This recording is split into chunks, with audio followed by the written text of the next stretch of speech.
Olá, aprendizes do vinho! Tudo bem com vocês? Voltamos com mais um vídeo aqui no canal. Você sabia que existem vinhos docinhos, mas que não são os vinhos suaves que a gente costuma encontrar lá nos supermercados? Tanto os vinhos suaves quanto os vinhos de sobremesa são docinhos na boca. A diferença é que a qualidade do açúcar e das características de ambos os dois são bem diferentes.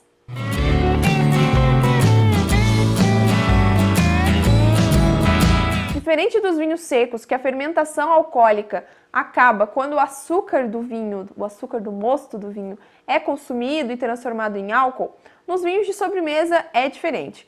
Está ali acontecendo a fermentação alcoólica, mas ela é interrompida para que aquele açúcar presente se mantenha lá. E segundo a nossa legislação, é necessário que tenha 25 gramas de açúcar por litro aí nesses vinhos de sobremesa. Outra questão que difere os vinhos de sobremesa dos vinhos suaves é os seus métodos de elaboração. Como eu já falei para vocês, o de sobremesa, a fermentação é interrompida, tem álcool presente no vinho e o açúcar que continua lá é o açúcar próprio da variedade, próprio da uva. Já nos vinhos suaves, aqueles vinhos classicão, vinho de mesa que a gente encontra nos supermercados, o açúcar adicionado no final da fermentação é o açúcar exógeno, o açúcar industrializado, aquele que não é proveniente da própria uva. Outra coisa que faz com que os vinhos de sobremesa sejam diferentes dos vinhos suaves e até de vinhos tradicionais, vinhos finos que a gente costuma consumir, é o valor por garrafa.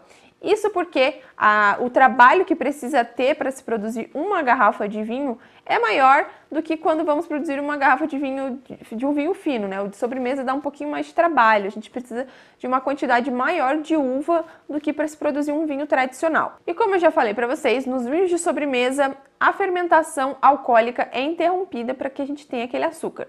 E essas interrupções podem ser feitas de diferentes modos, né? Diferentes formas. Vai aí do enólogo decidir qual ele vai seguir.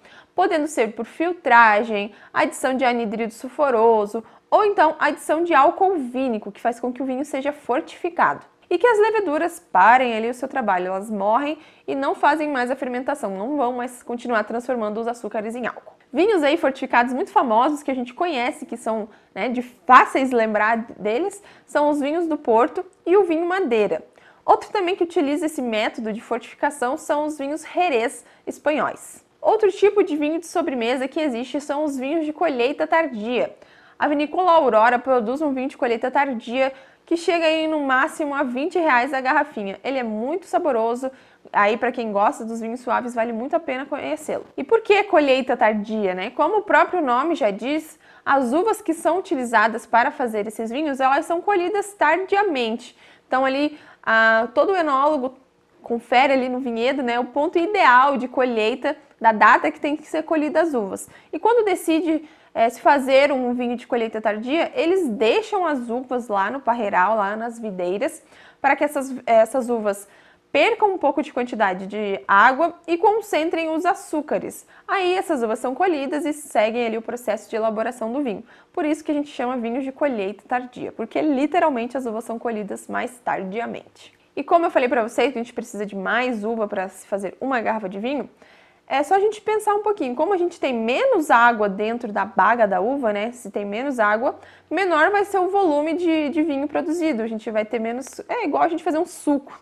Se a gente tem pouca água, a gente vai produzir um volume menor. Se a gente tem mais água, a gente vai produzir um volume maior. Por isso que tem essa questão de ser um vinho com mais valor agregado. Outro tipo de vinho de sobremesa que existe e que é muito semelhante ao de colheita tardia são os vinhos pacificados. Só que ao invés de as uvas ficarem lá no parreiral esperando para serem colhidas, como nos vinhos de colheita tardia, essas uvas são colhidas no seu período normal de maturação, na data da colheita que o enólogo decide, e elas ficam passando pelo processo de pacificação, ou seja, elas também vão ser desidratadas para acontecer a concentração dos açúcares e diminuição da quantidade de água, só que fora da planta.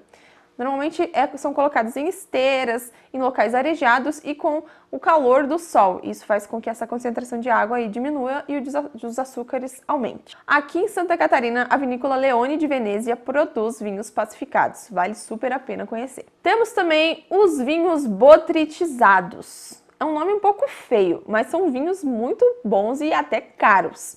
Os vinhos botritizados são vinhos feitos com uvas que passaram pelo ataque do fungo Botrytis cinerea. Esse fungo aí faz com que eles furam ali as uvinhas e também é o mesmo processo. Com essas bagas de uvas furadinhas, a quantidade de água vai diminuir, né? Essas uvas vão desidratar e a quantidade de açúcar vai aumentar. Esse fungo aí faz com que a qualidade desse vinho seja excelente e tenhamos vinhos aí super valorizados, porque não é em qualquer lugar que se conseguem produzir vinhos com a podridão nobre. O Ice Wine também é outro tipo de vinho de sobremesa que a gente encontra disponível no mercado. Esse vinho é feito com uvas que em locais e regiões que são muito frio e tem neve, a neve congela essas uvas e elas são colhidas congeladas e vinificadas congeladas.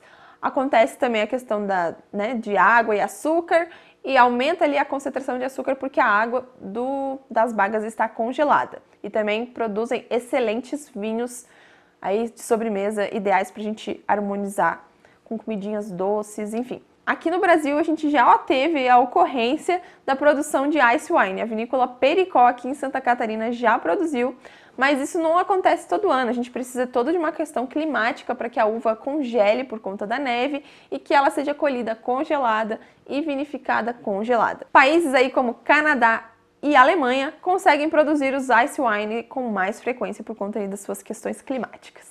E se você gosta de vinhos doces, eu vou te indicar esse vídeo aqui sobre vinhos suaves e esse aqui sobre espumantes de moscatéis. Espero que vocês tenham gostado do vídeo de hoje. Um beijo e até semana que vem. Tchau! Os